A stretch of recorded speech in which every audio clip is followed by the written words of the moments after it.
Welcome, everyone, to Unexpected Points. I come to you early on Tuesday morning following what could have been a pretty good night of football. I mean, maybe it was a good night of football for Bills and Eagles fans who didn't want to sweat out a victory. Not a great night of football for the rest of us, though, from a competitive standpoint. A couple of blowouts here, but I do think there are lots of takeaways, lots of ways to reframe, put in perspective, not only what happened in these games, but what it means for these four teams going forward. Lot of ideas right now about the Bills, how good they are. I think they are who we thought they were, I guess you could say, for this first game. But we also got to couch that a little bit. Got to look at the Eagles a little bit, who they're going to be going forward. Vikings were exposed a bit in this game, but I was not shocked by that. In fact, I was on the PFF It's Just Football daily show that comes on at 11 a.m. on YouTube yesterday, and I recommended, for entertainment purposes only, the Eagles minus 2.5 as my favorite bet of any of these games when it came to side or total. And because of that fact that I thought that they could get exposed here, the Vikings could get exposed after that first week. And I think there's a lot of things to discuss with the Titans. So we'll get into all of that and more. The foundation, of course, of what I'm doing here is looking at expected points added per play, chopping it up different ways, what's attributable to the quarterback, what's attributable to the defense, trying to make adjustments on what happened in the game by the amount of variance, the amount of quote-unquote luck, you could say, in particular types of plays, whether they're sustainable going forward, and then getting an idea of how the teams actually played here. Start with the Bills and the Tennessee Titans. And I think it's important to frame this looking at the Bills over the course of the season, because they are basically head and shoulders and then probably chest and torso above the entire rest of the NFL when it comes to point differential. I don't have them being quite so high. I do have them being number one by my adjusted score. So my adjusted score differential, adjusted points differential, whatever you want to call it, as everyone else. But it's a little bit closer. And this game, it was a little bit closer than the final score. I'll explain why. But of course, a little bit closer to the final score is still a blowout. So the final score ended up being 41-7. The Bills were 10-point favorites going into this game. Yes, we have the number one seed Tennessee Titans in the AFC from last year already in week 2 of this season being a 10-point dog on the road, and it was justified. My final adjusted score here, not 41-7, 30-9. So more narrow.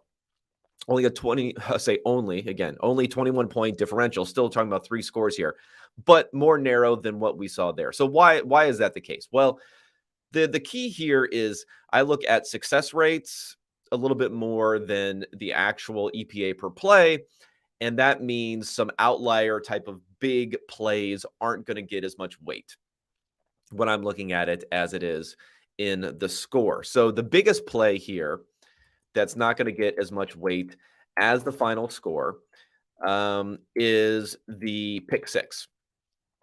And the pick six is, it's a great play by Matt Milano, but it's a -8.9 EPA type of play there, which is massive, just a massive play. So, we give credit for that, but we don't give too much credit. We downweight that one a little bit there.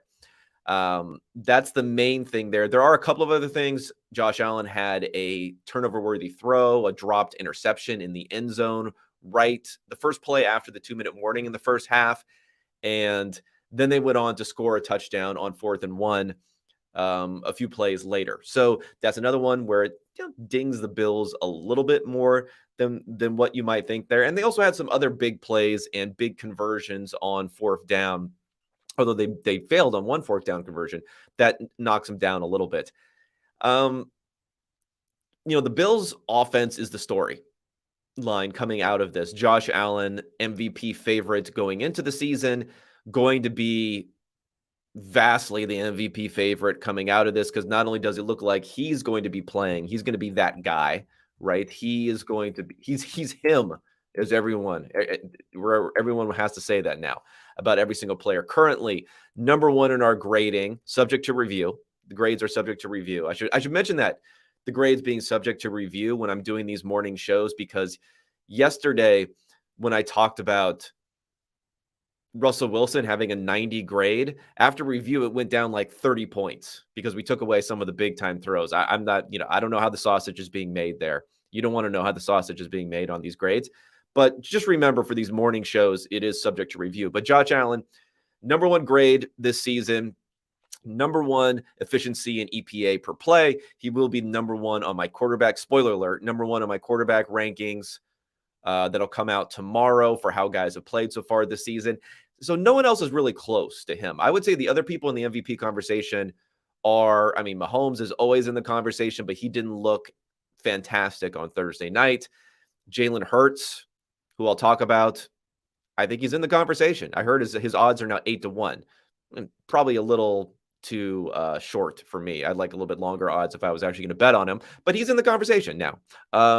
Lamar Jackson, even though they lost, if they would have got that win, he really would have been in the conversation. He's up in that area. I mean, Tua had some big stats. I would think it would be weird to put him in the conversation, but some people are probably going to think that he's in that area. But those are really the guys, I think, right now that are in that conversation. Herbert, maybe he can get into there. He hasn't been as impressive, but they're 2-0. So Herbert could probably easily jump back into that conversation. But as of right now, Josh Allen is the man in that area, and that's what everyone's going to be talking about, him and Stephon Diggs, because Diggs had 120-something yards.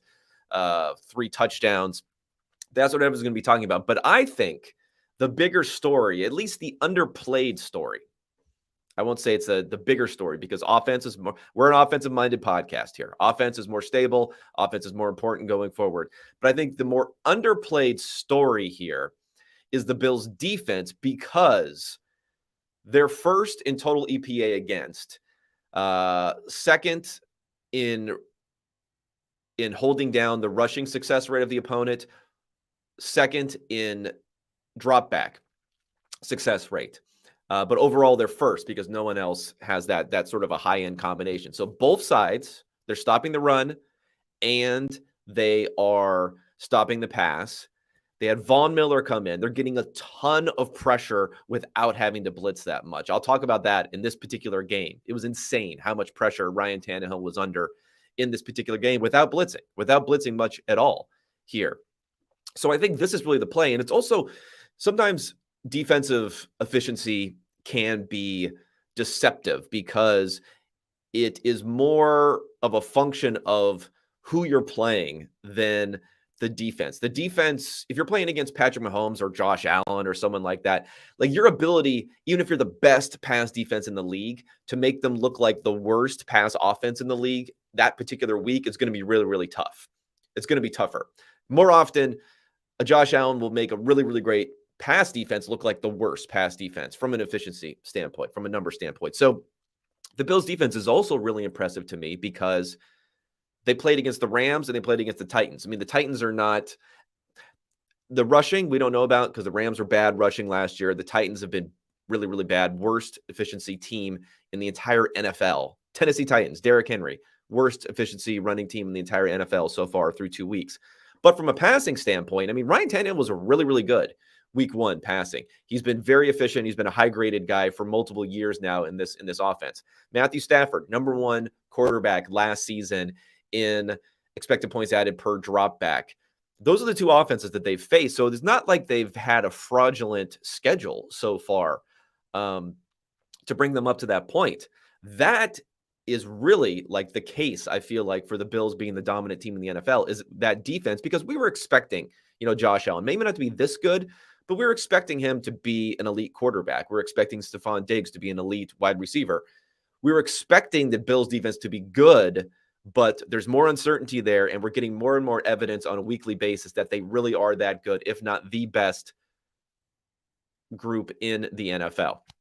Now, if you want to nitpick the Bills offense, they still can't run the ball that well. 25th in success rate, 30th in EPA per play. Of course, they're first in dropback success rate and in EPA per dropback, so that's pretty good. We won't get too much into that. Also, if you want to nitpick the offense a little bit, and this faded as the course of the game went over, but in week 1, they were 9 of 10 converting on third down. They started off this game with 3 straight conversions before they failed on third down and then failed on fourth down one time.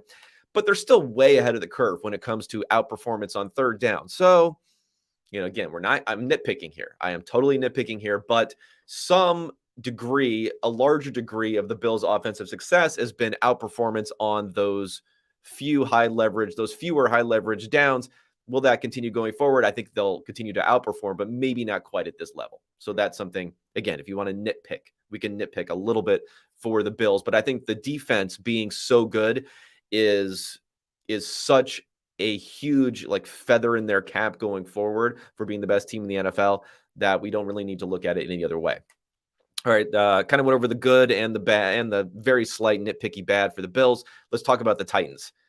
0-2, not that bad to lose to the Bills on the road on a game that you were not supposed to win, although it was embarrassing fashion. But the fact that they lost that week 1 game is really going to come back to haunt them, other than the fact that, everyone in the AFC South stinks. So they got that going for them. First, let's talk about Tannehill. He had negative EPA per play. He had a poor grade in this one. His grade was, let me pull that up. I had that in front of me. His grading was 42.8, one of the worst grades of the week. Yeah, he lost half a point EPA per play. But in this game, the reason I'm cutting him some slack in this is, number one, couldn't run the ball. Could not run the ball at all. Multiple times they ran on first and second down and with Derrick Henry back to back, and they ended up gaining 0, 1, or 2 yards. So you're put in a 3rd and 8, 3rd and 9, 3rd and 10 situation after handing off the ball to Derrick Henry a couple of times. Not good. So that's one part of it, putting him in bad situations there. The other part of it is, with this Bills front, the way we saw them harassing and pressuring Matthew Stafford in week 1, that continued again this week. They only blitzed 10% of the time. Remember, they never blitzed in week 1. Only blitzed 10% of the time. They had a 56% pressure rate. And if you look at the fast pressure rate, these are the ones I really like to concentrate on. These are pressures that come in less than 2.5 seconds. 2.5 is about the median number for when a pressure comes. So coming really, really fast. Ryan Tannehill was getting a fast pressure on 50% of his dropbacks. Half of the time Ryan Tannehill was dropping back to pass, he was getting pressured in 2.5 or less seconds time. I don't know how you operate like that. I don't know how you operate behind the down and distance because you can't run the ball. You're not being successful there. And how you operate when the defense doesn't need to blitz and they're getting to you extremely fast half of the time there. It was a really tough game for Tannehill in this one. And, they bring in Malik Willis later in this game. I'll talk a little bit more about Willis later. I don't think that's the solution. I don't really think this was on Tannehill in this one, despite the fact that we saw, some ugly interceptions, including the pick 6 for Tannehill. Let's talk more about Derrick Henry here. 13 carries, 25 yards. This 25 yards is the fewest yards for Henry since 4 years ago. So we're going all the way back to 2018, the last time that Derrick Henry had fewer yards than this. Week 6 of 2018. And if we're going to look for positives here for the Titans, again, there's a lot of negatives going on here. I thought their defense actually played okay. Again, from a success rate standpoint, they were better than maybe the numbers look after the game, but they just couldn't stop Allen when he needed to be playing. So I still think the defense is okay. So maybe that's a little bit of a positive there for the Titans. Another little bit of a positive is Treylon Burks did something in this game. Good for people who may have picked him up in fantasy football this year. He ran 17 of 28 routes, so we didn't run a ton of routes, but no one had more than 20 routes run. They were mixing and matching in the receiver core there. 6 targets, 4 catches, 47 yards for Burks. and 3 first downs on those 4 catches. He was the only receiver who had positive expected points added when targeted for anyone amongst that group. Okay, let's talk Malik Willis. Is it Malik Willis time? I'm surprised, borderline shocked that so many people believe that it could be Malik Willis time. Even coming out of the preseason, Willis was like really, really bad the first couple of weeks of the preseason. Now, he displayed the athleticism. I think that's what people are getting excited about, was the athleticism that he displayed with some of the long runs. And that, to me, well, I think it's valuable. I agree that it's valuable. It wasn't a surprise for me. It wasn't like, oh, Malik Willis is surprising here. I mean, I knew, and I stated that going into, he's already top 5 athletic quarterback in the NFL, Malik Willis. I knew that was going to translate. And it has, and I think it really, really has. But he looked completely lost passing the ball, not able to complete 50% of his passes, holding the ball for more than 4 seconds those first couple of games, scrambling or taking a sack on, 40% of his dropbacks. He was a little bit better in the 3rd week of the preseason. He was executing things a little bit better. But even in this game, and this is extremely small, mind you, extremely small sample size, 6 dropbacks we're talking about for Malik Willis in this game. He threw 4 passes. The first one was a dropped interception, which I don't think it would have been a pick 6, but it was like right to a linebacker in the middle of the field, like right in front of him, right? So the first pass he had was a dropped interception. And then he had 1 completion. And he had 2 other incompletions, 2 scrambles. One of them he picked up a first down, which is great. But still, in 6 dropbacks, he still has scrambled twice in those 6 dropbacks and had a turnover-worthy play in those 6 dropbacks. So I don't think is the answer, unless we get to the point in this season where it's over, like the Titans can't qualify for the playoffs. And again, I just don't think that's going to happen for a long time, because unless the Jaguars run away with the division, who are 1-1 at this point, leading the division now at 1-1. Unless someone runs away with the division, they're going to have a chance of being in this division for a very, very long time. So I don't think we're going to see Malik Willis unless they kind of just push it forward on him. I mean, I'd just be shocked, especially with Vrabel. I just don't see him as being the type of guy that says, let's bench our quarterback who has a $30-something million cap hit this year, who's played really well week 1 and didn't really have a chance, I don't think, in this particular game. So I don't think we'll see Malik Willis anytime soon, but you're going to hear some of that buzz. Maybe it's driven by like fantasy football dudes who want to see him go out there and run for 150 yards a game. And you can do that, and you can win fantasy football weeks even when you're not playing well as a quarterback. I don't think he's quite ready. We'll see if the Titans agree or disagree going forward. But I don't think it's total meltdown type of time here for the Titans. Not quite yet. I still think that, again, the defense was okay. They should have won week 1. They have to fix up the running game a little bit. But this next game, where they're going to be at home against the Raiders, it's not a completely make or breaking the season, but 0-3 there is going to be really, really tough. But they, facing the Raiders, who I don't think are that great at home, they have that game. They're going to go and face the Colts, who have shown to be extremely vulnerable. Then they go Commanders, winnable game, bye week. And then after that, Colts, Texans. That's a good stretch. That's a good stretch for them. They should be able to come out there maybe being 500 after all of that. They got a little bit of tougher stretch the rest of the season, but this is really going to be it. I think starting with the W this weekend is almost a necessity, and they can do it at home against the Raiders. I'm not, fully confident, because I don't think the Raiders are a bad team, but I don't think the Raiders are an elite team. Obviously, nowhere close to the Bills team that they had to play this week. All right, before we get to the second game of the doubleheader, let's talk DraftKings. NFL action is in full swing at DraftKings Sportsbook, an official sports betting partner of the NFL. We're talking touchdowns, big plays, and even bigger wins. New customers can bet just $5 on any NFL team to win and get $200 in free bets if they do. If that's not enough, everyone can boost their winnings with DraftKings stepped-up same-game parlays. Right now, for every leg you add to that parlay, you can boost your winnings up to 100% with big With payouts bigger than ever, why bet on football anywhere else?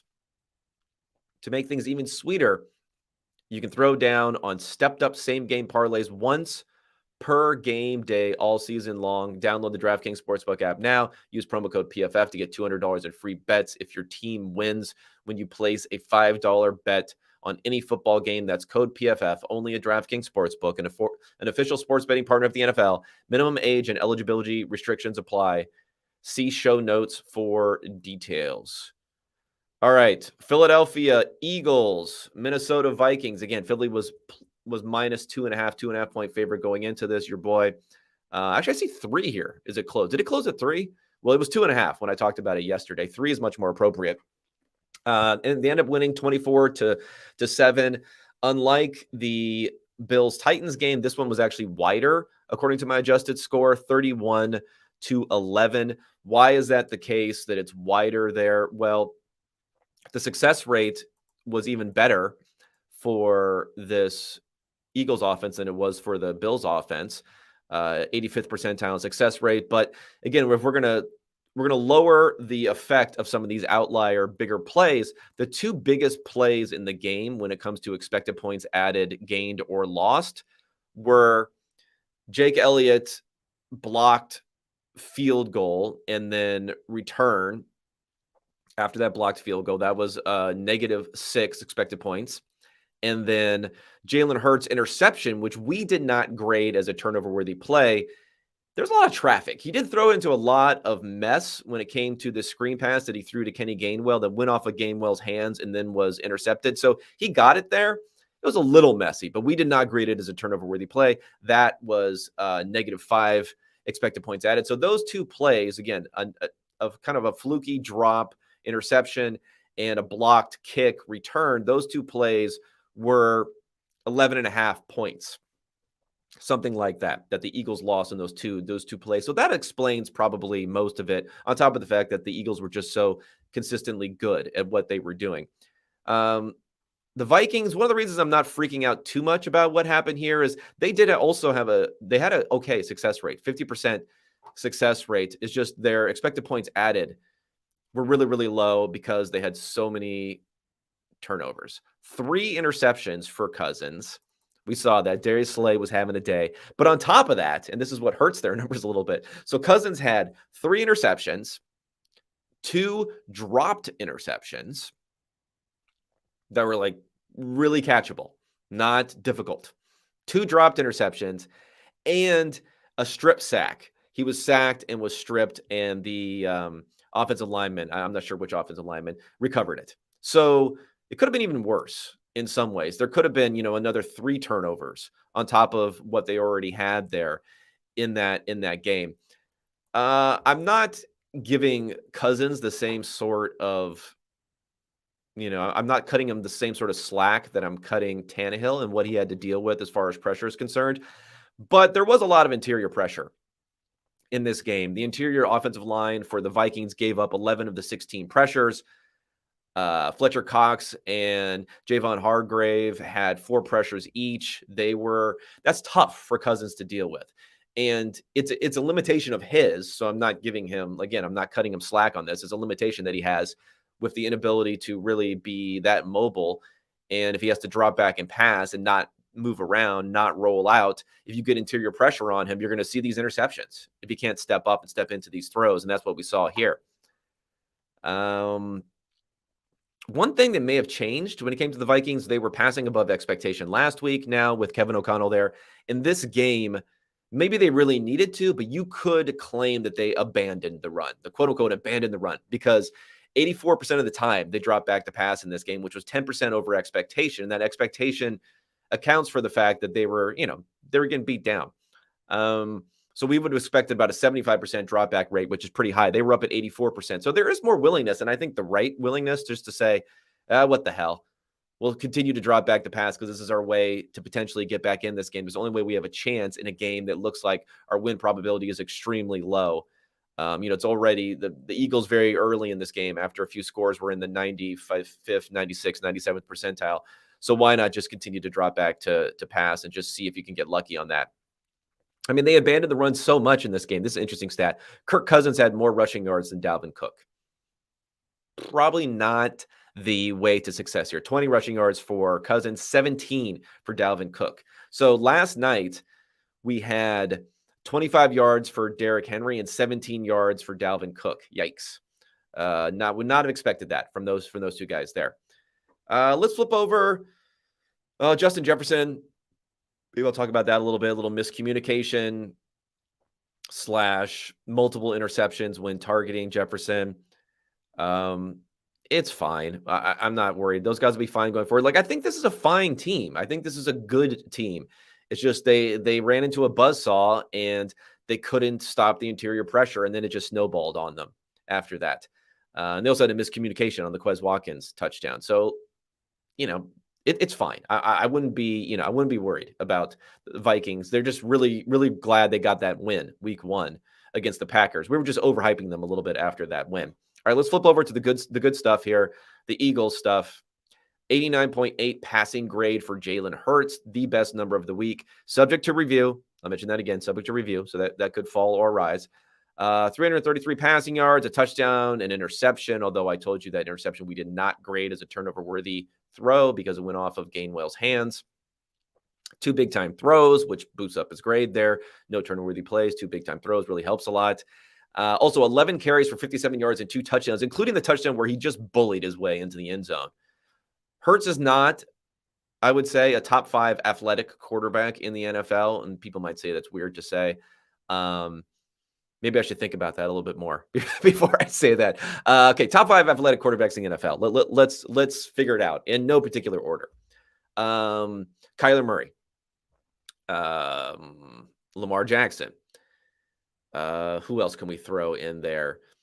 Josh Allen. I guess I'd throw Josh Allen as being in that category.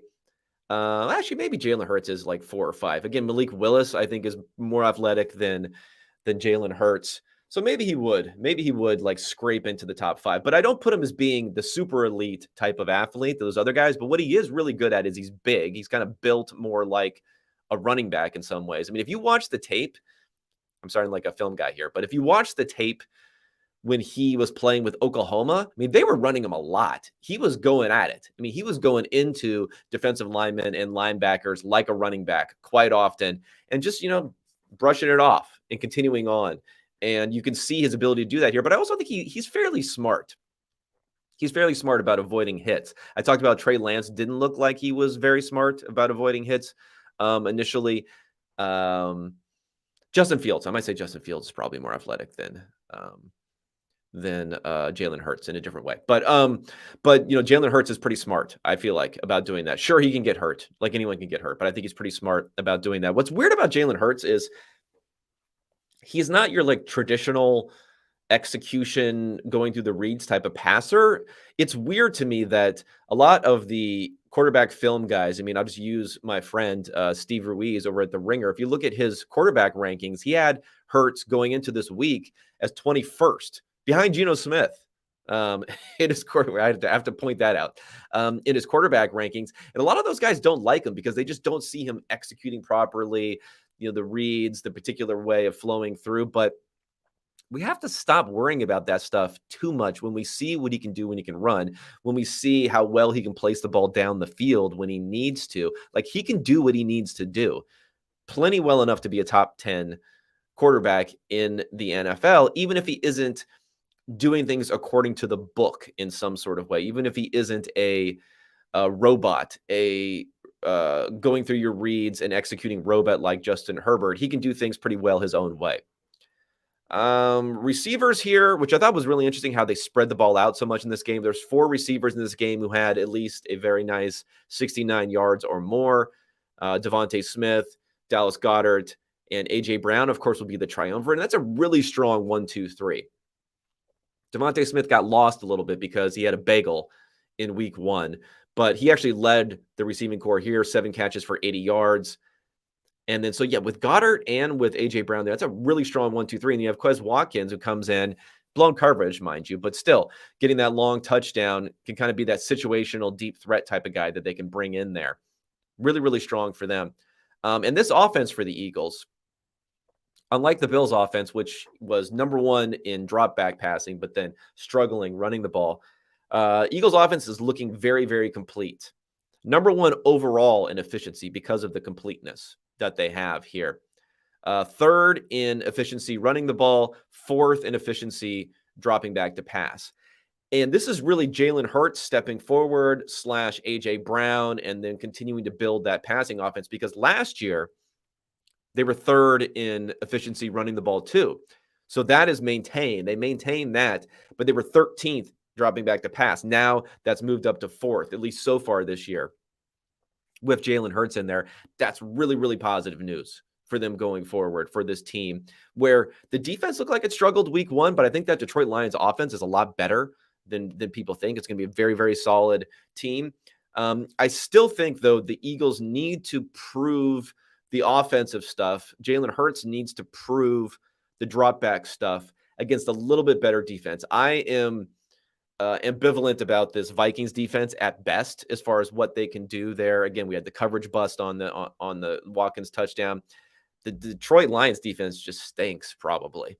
So we still need to see it from Hurts going forward. But the positive news here, though, for the Eagles is just how in control they should be very early in this season of the division.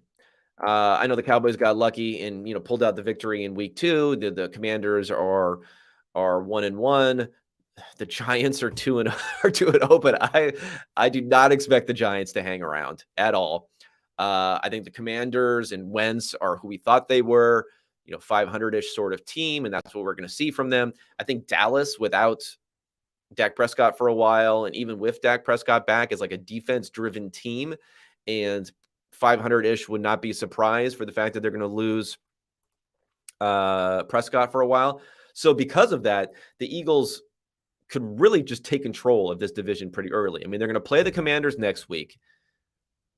Should win that. It's on the road, but you never know. But so you have the Commanders, Jaguars. You have a couple of pretty easy games going up next. Cardinals, Cowboys. We'll see if Dak Prescott is back for that. I don't think he will be, but Dr. Extraordinaire Jerry Jones seems to think he's going to be back already for a game like that. Then you play the Steelers.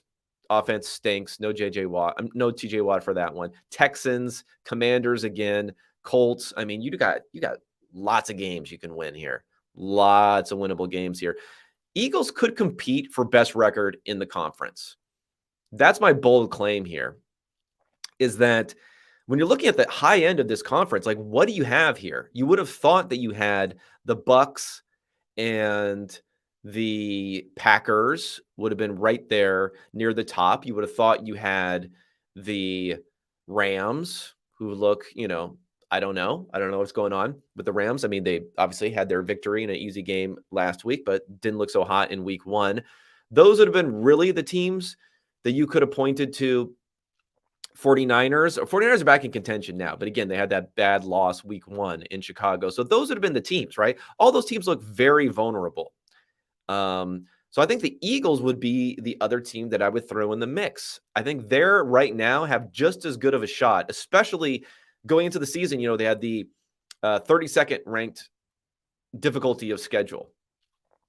So easy schedule going forward. They're right there in the mix for potentially getting a number 1 seed, which is phenomenally big in this new playoff format, which only one team does that. And just to get out of the conference and to get to the Super Bowl. I thought a lot of the Eagles Super Bowl predictions were borderline, just hot takey sort of insane stuff to start the season. But now that I've seen the vulnerabilities in those other teams, plus the confirmation of who the Eagles can be, we're talking about a team that can legitimately compete.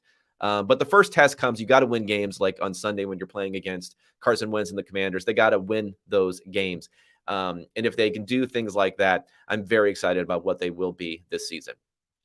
All right, everybody. Thank you so much for tuning into the Tuesday show. I'll be back later this week on Friday to review the Thursday night game, talk a little bit about what's going to happen this weekend. I'm also going to be appearing, I think it's tomorrow. I'll see if it's tomorrow or Thursday on the PFF Fantasy Football Podcast with Ian Hartitz. I'm going to take on a little bit bigger role there. If you're into the fantasy football stuff, and I think it's just if you're into the NFL generally, we're going to go through every team just to point out what we think about mostly, obviously, the offenses, but defenses for game script purposes of what we've seen these last couple of weeks, these first couple of weeks of the season, and what we end up seeing going forward. So it should be a good discussion. I love talking to Ian. He's a good dude, and I like bouncing ideas off of him also. If you enjoy what you're seeing here, leave a comment, leave a thumbs up in the YouTube, go to Apple Podcasts, leave a review, all that stuff. I thank you so much for tuning in, and I'll be talking at everyone on Friday. Thanks so much.